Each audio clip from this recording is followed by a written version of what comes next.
Assalamualaikum korang. Hari ni saya dekat sekolah ni nak interview budak-budak kat sini tentang apakah kefahaman diorang tentang pencemaran air. Jom. Ni korang, tak?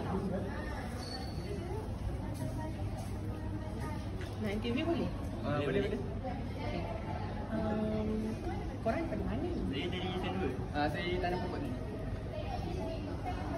Jadi kali ni saya nak tanya. Okay, first, apa yang korang faham tentang pencemaran air? Jujur. Bagi saya lah kan, daripada air ni adalah macam korang guna air tanpa membuat satu pembaziran yang sia-sia. Apa yang saya faham lah, saya tak faham. Gerak. Okey. Apa yang saya faham ialah kegunaan air untuk kegunaan harian. Okey, contohnya nak mandi, basuh berak ke, ataupun nak siram pokok. Okay, terima kasih korang. Sama-sama. Jadi kita cari orang lain pula. Korang. Sekejap. Boleh ke begini? Okay, korang. Apa korang rasa kesan jangka masa panjang apabila korang gunakan air secara tidak bijak?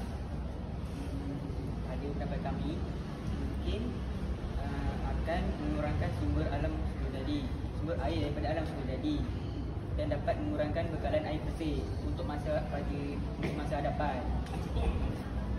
Okay, terima kasih. Sama-sama. Jom, okay, itu saja daripada kami.